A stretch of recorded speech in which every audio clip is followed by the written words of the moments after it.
for James Buller, Esquire. Mr. Southcomb is equally as sorry to think that there are persons capable of the thought of driving away people from their habitations this vigorous season of the year, where they have laid upon provisions for themselves and cattle.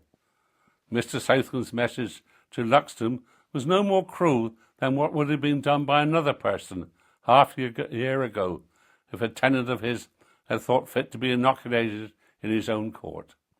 The great law of nature, self-preservation, justifies it. When a man's life and all that is near to him is concerned, 'tis something hard if he must not make remonstrances.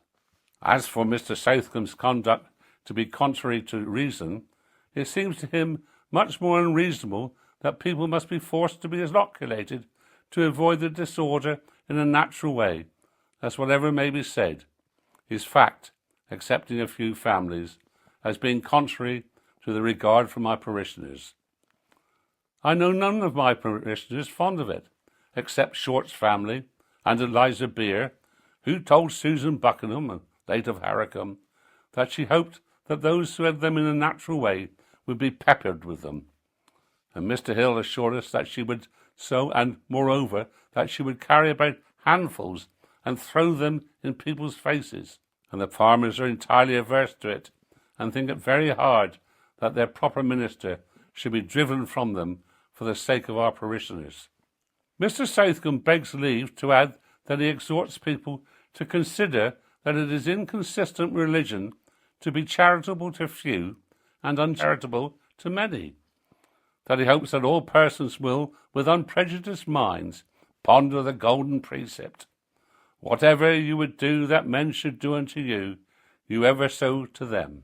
It having been reported that Mr. Southcomb was the first that ever talked about inoculation and being inoculated in the town, this is to certify that there are many that are now and have been in Mr. Southcomb's house lately that heard him declare that he would not be inoculated in Kingsdimpton town for £1,000 for fear of spreading the disorder, and that he thought it a very wicked thing to bring in an infectious distemper.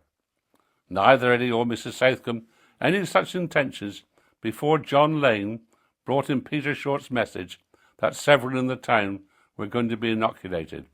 And then, immediately for 1 day and a half, they had kept a low diet. This Mr. Southcomb can bring many upon oath to declare. Furthermore, Mr. Southcomb has asked several concerning it, and their constant answer is, how can they help it? When Mr. Southcomb has replied, stay and brave the disorder, they answer, they are not parable. They say that they will, or their children will, have it in the otherwise natural way. Sam Holland told Mr. Southcomb just now before witnesses that he never made applications to anyone, nor desired ever to have his children inoculated. Het Gomer, in presence of Mr. Daddo's boy, that she would not have had their children inoculated for anything if the houses about her were not to be inoculated.